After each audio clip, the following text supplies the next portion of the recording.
Բարև բոլորին, եկեք մի կարճ տեսանյութ դիտենք Սամվել Կարապետյանի որդու մասնակցության պոդկաստից մի հատված։ Ես լավ ջան, քանի որ մենք միասին ենք աշխատում մեր պրեդվիբորնի կամպանիայի շուրջ, կարանք հիմա փաստացի ասենք, որ ուժեղ Հայաստանում չի լինի անբավարարված կին։ Տենց բան հայտարարենք, պատասխանատու առնվազն նախարարություն ուրեմն պետք է ստեղծի, որ այս հարցերը կուրացիա կանի։ Սեքսի նախարարություն։ Ինչքան ես գիտեմ, առանց սեքսի դեմոգրաֆիկ հարցն էլ չի լուծվում։ Ինչքան ես գիտեմ, չգիտեմ, կարող է այլ տարբերակներ կան դեմոգրաֆիկ հարցը լուծելու, բայց ինձ թվում է դրանից է սկսվում։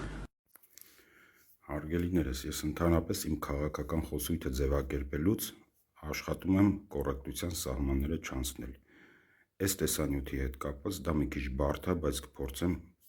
ամեն դեպքում կոռեկտության սահմանը չանցնել, ինչքան էլ որ իրենք անցնում են։ Ուրեմն այս մարդիկ,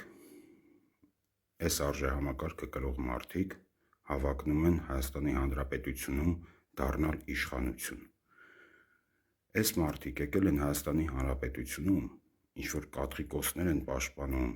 չգիտեմ ինչ-որ սրբություններից են խոսում, չգիտեմ ինչերից են, ինչ-որ վեհարժեքներից են խոսում, բայց այս մարդկանց խոսակցությունը լսելով պարզ է դառնում նրանց արժեհամակարգը, ու ես չեմ պատկերացնում, որ Հայաստանի Հանրապետությունում կգտնվի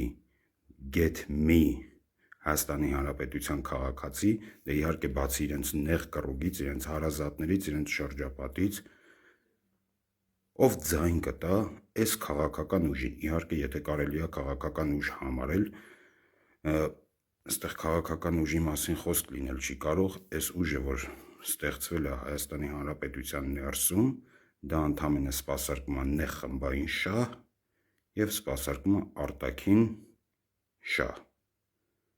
այլ բան չկա։ Իսկ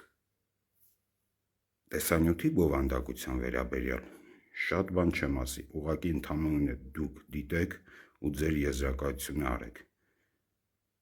Այսքանը, լավ մնացեք։